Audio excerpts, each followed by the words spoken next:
ఓం మహాగణాధిపతయే నమః. ఓం గురుభ్యో నమః. ఓం శ్రీమాత్రే నమః. పరమేశ్వర స్వరూపమైనటువంటి జ్యోతిష, వాస్తు మరియు ఇతర అనేకమైనటువంటి శాస్త్రములను మనకు అందించినటువంటి మహర్షులకి నమస్కారం. హయగ్రీవ హయగ్రీవ హయగ్రీవేతి యోవధేత్తస్య నిస్సరతే వాణీ జన్హుకన్యా ప్రవాహవత్. అరుణాం కరుణాతరంగితాక్షీం ధృతపాశాంకుశపుష్పబాణచాపాం అనిమాదిభిరావృతాం మయూకైః అహమిత్యేవ విభావయే భవానీం. శ్రీమాత్రే నమః. ప్రేక్షకులకి ఆ లలితాంబిక అమ్మవారి యొక్క అనుగ్రహం పరిపూర్ణంగా కలగాలని మనస్ఫూర్తిగా కోరుకుంటూ మనం ఈరోజు చెప్పుకోబోయే టాపిక్ ఏమిటంటే, గత 2 సంవత్సరాల క్రితమే మనం ఒక టాపిక్ గురించి చెప్పుకున్నాం. ఏమిటది అంటే, శని భగవానుడు మకరం నుంచి కుంభంలోకి రాగానే చాలా మట్టుకు ఒక రెవల్యూషన్ తీసుకొస్తాడు. బిజినెస్ సిస్టమ్స్లోని ఒక కొత్తగా కనిపెట్టుకునే విషయంలోని అన్నిట్లోని బిజినెస్ రెవల్యూషన్స్ చాలా తీసుకొస్తాడని చెప్పుకున్నాం. అదేవిధంగా మనకి కుంభంలోకి రాగానే చాలా మార్పు ఏఐ ద్వారా వచ్చింది. అయితే మనం గతంలో ఇంకొక విషయం కూడా చెప్పుకున్నాం. ఏమిటది అంటే, శని ఇక్కడికి చేరేసరికి అంటే 2030 4వ నెల 17వ తేదీ అంటే 17 ఏప్రిల్ 2030 కల్లా ఇక్కడ చేరుకుంటాడు. ఆ సమయం కల్లా అందరూ కూడా వీలైనంత మట్టుకు ఓన్గా చేసుకునే దాని మీదే ఉండండి, జాబ్ కాకుండా అనేటువంటిది. ఎందుకంటే అలాంటి ఒక సిస్టమ్ని తీసుకురాబోతున్నాడు శని. మకరంలో ఎంటర్ అయినప్పుడు మీరు గమనించినట్లయితే ఒక 4.5 years బ్యాక్ మనకు కరోనా వచ్చింది.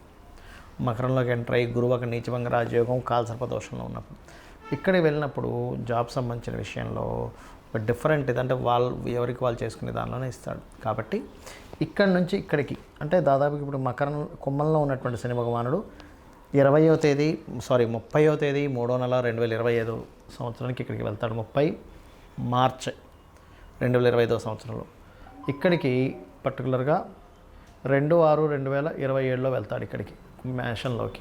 సో ఈ రాసులు మారినప్పుడు ఏ లగ్నం వారికి, లగ్నం తెలిస్తే లగ్నం తెలియని వారి రాశి వారికి ఏ విధంగా ఉండబోతుంది 2030 వరకు అనేటువంటి విషయాలు చెప్తుంది నేనైనప్పటికీ కూడా చెప్పేస్తుంది సాక్షాత్ లలిత అమ్మవారిగా భావిస్తూ ఒక్కొక్క లగ్నం నుంచి, లగ్నం తెలియని వారి రాశి నుంచి చూసుకుందాం. వృశ్చిక లగ్నము, వృశ్చిక రాశి. మీకు మీ లగ్నాత్ ఇప్పుడు 4వ స్థానంలో అర్ధాష్టమి శని నడుస్తుంది. సో ఈ అర్ధాష్టమి శని వచ్చే సంవత్సరం 30వ తేదీ వరకు ఉంటుంది. 30వ తేదీ మార్చ్ వరకు ఉంటుంది, గుర్తుపెట్టుకోండి, 2025. సో అప్పటి వరకు మీరు ఏదైనా ప్రాపర్టీస్ కొనుగోలు చేయడము, వాహనం కావచ్చు, గృహం కావచ్చు, లేనట్లయితే ఏదైనా వస్తువులు కావచ్చు, ఆభరణాలు కావచ్చు, కొనుగోలు చేసే విషయంలో చాలా జాగ్రత్తగా ఉండాలి. ఇక దీని తర్వాత పంచమంలోకి వెళ్ళిపోతాడు.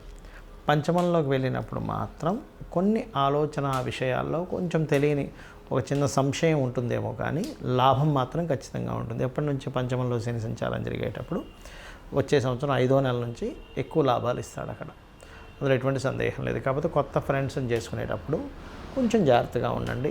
ఫ్రెండ్స్కి అప్పులు ఇచ్చేటప్పుడు కొంచెం హెల్త్ పాడవుద్ది ఫుడ్ తినడం వల్ల. ఎందుకంటే పంచమ స్థానం అనేది పొట్ట స్థానంగా చెప్తూ ఉంటారు. కొన్ని గ్యాస్ ఫామ్ అయ్యే ఫుడ్స్ తినడం ఇట్లాంటివి జరుగుతూ ఉంటుంది. కాబట్టి ఫుడ్ ఇంటేక్ చేసేటప్పుడు, ఎందుకు అంటే ఇక్కడ శని ఇక్కడ ఉండేటప్పుడు తన దశమ దృష్టితో 2ని చూస్తాడు ఫుడ్ స్థానాన్ని. కాబట్టి ఫుడ్ తీసుకునే విషయాల్లో చాలా జాగ్రత్తగా ఉంటే సరిపోతుంది. సంతానం విషయంలో కూడా కొంచెం స్లో మూమెంట్స్ అవుతూ ఉంటాయి పంచమ శని వల్ల. ఇక 6లో అంటే ఇక్కడ 6 శని సహజంగానే మంచివాడే కదా, కాకపోతే ఇక్కడ ఏమవుతుందంటే 6లో నీచబడి ఉన్నాడు ఇక్కడ మేషంలో. అందుకని ఇక్కడ అనవసరంగా వద్దన్న అప్పులు రావడం. ఎగ్జాంపుల్, ఒక బ్యాంక్కి వెళ్ళాము, ఏదో హోమ్ లోన్ మనకు 1 లక్ష రూపాయలు అవసరం ఉంది. బ్యాంక్ వాడు ఏమంటాడు, సార్ మీకు 3 lakhs 4 lakhs దాకా ఎలిజిబిలిటీ ఉంది సార్, తీసుకుంటారా అంటే మనం అప్పటికప్పుడు టెంప్ట్ అయిపోయి తీసేసుకుంటా ఉంటాం ఆ కార్డు. ఏదో తీరా కార్డు చేతిలో ఉన్నప్పుడు ఏం చేస్తారంటే మనం వాడేస్తూనే ఉంటాం. వాడినప్పుడు బాగుంటుంది కానీ కట్టేటప్పుడు అసలు స్టోరీ తెలుస్తుంది. కాబట్టి తొందరపడి ఈ శని 2027 6వ నెల 2వ తేదీ నుంచి అంటే 2 జూన్ 2027 నుంచి ఒక 2.5 సంవత్సరాల పాటు మేషంలో సంచరించేటప్పుడు అంటే దాదాపుగా 2030 ఏప్రిల్ 17 వరకు సంచరించేటప్పుడు మీరు ఎవరికైనా అప్పులు ఇచ్చేటప్పుడు, అప్పులు వస్తున్నాయి కదా అని తీసుకునేటప్పుడు, వాటిని వాడేటప్పుడు జాగ్రత్తగా ఉండండి. లేనట్లయితే రీపేమెంట్ చేయడానికి ఇబ్బంది పడాల్సి వస్తూ ఉంటుంది మళ్ళీ దాన్ని అప్పు తీసుకునే దానికి. ఎందుకంటే 6లో శని మంచివాడే కానీ నీచబడి ఉన్నాడు. దానివల్ల ఏమవుతుంది, ఈజీగా డబ్బులు వస్తుంటాయి అప్పులు, కానీ మళ్ళీ కట్టేటప్పుడు ఇబ్బంది వస్తుంది. అది జాగ్రత్తగా ఉండండి. ఎందుకంటే ఇక్కడ శని సంచరించేటప్పుడు అష్టమంలో కేతు ఉంటాడు. ఎందుకంటే ఇక్కడున్న కేతువు ఈ 5 సంవత్సరాల్లో దాటుకుంటూ ఇక్కడికి వెళ్ళిపోతాడు. ఒక 3.5 సంవత్సరాలు ఇక్కడికి వెళ్తాడు. వెళ్ళి 3.5 నుంచి 5 సంవత్సరాల పాటు ఇక్కడే ఉంటాడు. సో శని యొక్క దృష్టి దాని మీద పడుతుంది. అందుకని ఏమిటి, ఆ అప్పులు తీర్చడం కోసం పూర్వీకుల ఆస్తుల మిమ్మల్ని అప్పులు తీర్చడం ఇట్లాంటి స్థితి తీసుకొస్తుంది. కాబట్టి ఈ విషయాల్లో జాగ్రత్తగా ఉండండి. కాకపోతే ఇక్కడ 6లో శని సంచారం చేసేటప్పుడు కొంచెం జాగ్రత్తగా కనుక ప్లాన్ చేసుకుని ఇన్వెస్ట్మెంట్స్ చేస్తే మాత్రం మంచి టైమే అది చెప్పాలంటే. ఇది 6లో శని నీచబడ్డప్పటికీ కూడా. ఇక మీరు చేయవలసిన దేవతారాధన శని, కేతువు, కుజుడు, రాహు గ్రహాల దగ్గర దీపారాధన చేస్తూ ఓం అనాకలిత సాదృశ్య చుబుక శ్రీ విరాజితాయ నమః మరియు దుర్గా ఆరాధన, దత్తాత్రేయుడి ఆరాధన చేయండి. అనే విధానం బాగుంటుంది. ముఖ్యంగా ఇక్కడ చాలామందికి జాతకాలు ఉండవు, డేట్ ఆఫ్ బర్త్ ఉంటే టైం ఉండదు. ఇంకొంతమందికి అసలు డేట్ ఆఫ్ బర్త్ కూడా ఫీడ్ అయి ఉండదు. అంటే అవతల ఎప్పుడో రాసి ఉంటారు, అది ఎక్కడో పేపర్స్లో ఉంటుంది, పోతుంది, కొంతమందికి గుర్తుండదు. అలాంటి వాళ్ళు ఏం చేసుకోవాలి, సర్వసాధారణంగా అర్ధాష్టమ శని, అష్టమ శని, ఏలినాటి శని నడిచేటప్పుడు లేదా శని మహర్దశలు నడిచేటప్పుడు ఏం చేయాలో చెప్తాను. డేట్ ఆఫ్ బర్త్ లేదనుకోండి, మీరు ఎలా గుర్తించాలి అంటే, మీకు పనులన్నీ స్లో అవుతున్నాయి, నిందలు ఎక్కువగా పడుతున్నారు, శారీరక శ్రమ ఎక్కువగా ఉంది, కానీ వచ్చేటువంటి లాభం మీరు పడుతున్న శ్రమకి 10% మాత్రమే వస్తుంది అంటే మీకు మహాదశల్లో కానీ, ఏలినాటి శని రూపంలో కానీ, అర్ధాష్టమ శని రూపంలో కానీ, అష్టమ శని రూపంలో కానీ కొన్ని జరుగుతున్నాయని అర్థం. అయితే ఇందులో మళ్ళీ కొన్ని వేరియేషన్స్ ఉన్నాయి. ఎలాగంటే అర్ధాష్టమ శని నడుస్తుంది అనుకోండి, అంటే మీ చంద్రుడి నుంచి 4వ స్థానంలో శని సంచారం జరుగుతుంది. అప్పుడు కన్స్ట్రక్షన్స్ చేసే విషయాల్లో, చదువు విషయంలో కొంత మందత్వం వస్తుంది. అష్టమ శని జరిగేటప్పుడు అన్నీ లేట్ అవుతూ ఉంటాయి, కొంచెం యాక్సిడెంట్ ప్రోన్స్ ఎక్కువ అవుతూ ఉంటాయి. అదే ఏలినాటి శని నడిచేటప్పుడు 12వ స్థానంలో శని సంచారం చేసేటప్పుడు ఇన్వెస్ట్మెంట్స్, రాశిలో శని సంచారం చేసేటప్పుడు బద్ధకము, 2వ స్థానంలో శని సంచారం చేసేటప్పుడు ధన సంబంధించిన విషయాల మీద ప్రభావం చూపిస్తూ ఉంటాడు.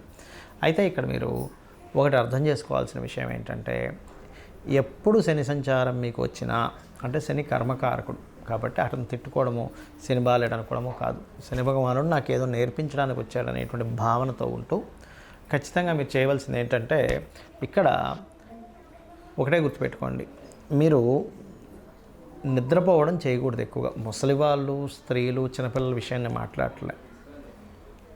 అనారోగ్యంతో ఉన్నవాళ్ళు లేదా బాగా ఏజ్డ్ పర్సన్స్, స్త్రీలకి, చిన్నపిల్లలకి ఇది ఎగ్జంప్షన్. మీరు యువకులు ఉండే ఆరోగ్యం అంతా బాగున్న వాళ్ళు మధ్యాహ్నం కనుక నిద్రపోయారా, శని యొక్క ప్రభావం నెగటివ్గా ఎక్కువ ఎఫెక్ట్ పడుతుంది మీ మీద. రెండవది వాకింగు, జాగింగు, ఎక్సర్సైజు, శారీరక శ్రమ సంబంధించినవి ఎక్కువగా చేయాలి. అప్పుడు దాని ప్రభావం మీ మీద పడదు. ఇక మూడో విషయం ఏంటంటే, ఇక్కడ మీరు గమనించవలసినటువంటిది, మీకు దగ్గరలో అంటే మీ చుట్టాల్లో ఏజ్డ్ పర్సన్స్ కానీ, మీకు ఏదైనా పనిచేసే వాళ్ళకి కానీ, ఆ రూపంలో అంటే కార్మికులు, కర్షకుల రూపంలో శని భగవానుడు ఉంటాడు. వాళ్ళకి ఏదైనా హెల్ప్ చేయండి. వాళ్ళు సంతోషపడడానికి ఏదో చిన్న పిల్లలకి ఒక చాక్లెట్ కొనివ్వడం, ఏదో ఒక షర్ట్ కొనివ్వడం, ఏదో ఒకటి చేయండి. అప్పుడు శని ప్రభావం నుంచి బయటపడతారు. అయితే ఇలా ఉన్నప్పుడు గోచార పరంగా మనకేంటంటే, శని భగవానుడు ఇక్కడ ఉన్నప్పుడు రెవల్యూషన్ తీసుకొస్తాడని చెప్పాను, కానీ ఇక్కడికి వచ్చేసరికి ఏంటంటే, ఎవరికి వారు దేశంలో, ఇప్పుడు చైనా లాంటి దేశాల్లో చూడండి, ఎవరికి వారు ఇంట్లోనే ఒక చిన్న కర్మాగారంలా ఉంటూ ఉంటుంది. అలా ఎవరికి వారు ఓన్గా జాబ్ పరంగా సెటిల్ అయిపోవాలి. ఎందుకంటే ఎక్కడో నేను జాబ్ చేస్తాను, వాళ్ళు నన్ను చూసుకుంటాను అనుకుంటే తప్పు. శని ఇక్కడ జరిగేటప్పుడు గుర్తుపెట్టుకోండి, మేషంలో బికాజ్ ఆఫ్ ఆ టైం అనేటువంటిది అప్పటికల్లా ఓన్గా చేసుకునేది ఇదే మీకు యోగాన్ని ఇస్తుంది. ఇది బాగా బాగా బాగా గుర్తుపెట్టుకోండి.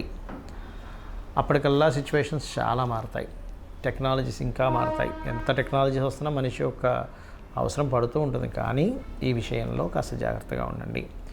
నువ్వులు ముఖ్యంగా దానంగా ఇవ్వడం, అందులో ముఖ్యంగా తెల్ల నువ్వులు, నీలం వస్త్రము దానంగా ఇవ్వడం, గోవులకి బెల్లము, గ్రాసము లాంటివి తినిపించడం, వీలైనంత మట్టుకు సుబ్రహ్మణ్యేశ్వర స్వామి, ఆంజనేయ స్వామి లేదా లక్ష్మీ నరసింహస్వామి ఆరాధన లేనట్లయితే కొన్ని శక్తిపీఠాలకు వెళ్ళి రావడము, ఇవి ఎక్కువగా చేస్తూ ఉండండి. ఇవి ఎంత చేస్తూ ఉంటే మీకు ఈ శని భగవానుడి యొక్క అనుగ్రహం అంతా కలుగుతూ ఉంటుంది. అంతేగాని మనం ప్రతిసారి నా టైం బాగాలేదు ఇట్లా అనుకోవడం కాకుండా ఇట్లా చేసుకోవడం అన్నీ ఖచ్చితంగా బాగుంటుంది. ముఖ్యంగా ఈ శని ఇక్కడ సంచరించేటప్పుడు కొన్ని రోగ సంబంధించినవి కూడా వస్తాయి దేశంలో, కొంచెం జాగ్రత్తగా ఉండాలి. అంటే దీర్ఘ రోగాలు అంటుంటారు చూసారు, ఒక పట్టాన పోకుండా ఉండేది. ఎందుకంటే సాటర్న్ ఈజ్ కర్మకారక ప్లానెట్. కొంచెం ఎప్పుడైనా శని కనుక ఒక్కోసారి చూడండి, అతను హెల్త్ ఇష్యూ కాంబినేషన్లో వచ్చాడు, హెల్త్ ఇష్యూస్ ఎక్కువ ఇస్తూ ఉంటాడు. కాబట్టి వీటి మీద దాని ప్రభావం అనేటువంటిది ఉంటూ ఉంటుంది. ఇక మీరు చండీ పారాయణం చేసుకోవడము, లలితా సహస్రనామాల్లో ఓం అనాకలిత సాదృశ్య చుబుక శ్రీ విరాజితాయే నమః. అయితే ఇందాక మనం ఒక మాట చెప్పుకున్నాం ఏంటి, ఇక్కడ శని సంచారం జరిగేటప్పుడు 10th లార్డ్ కదా నీచ పొందుతున్నాడు కాబట్టి, న్యాచురల్ 10th లార్డ్ కాబట్టి నీచ పొందుతున్నాడు కాబట్టి ఇది కర్మ మీద, ప్రొఫెషన్స్ మీద చూపిస్తుందని చెప్పుకున్నాం. అలాంటి వారు వాళ్ళ పర్సనల్ చార్ట్లో కూడా ఒకవేళ కర్మకారకుడు పాడయ్యాడు, 10th హౌస్ పాడైంది అనుకునేటువంటి వారు చక్కగా మీరు ఏం చేయండి అంటే లలితా సహస్రనామాల్లో ఫస్ట్ లైన్ ఉంటుంది, ఓం శ్రీమాత శ్రీ మహారాజ్ని శ్రీమత్ సింహాసనేశ్వరి నమః, లేదా ఓం మాణిక్య మకుటాకార జానుద్వయ విరాజితాయై నమః అని.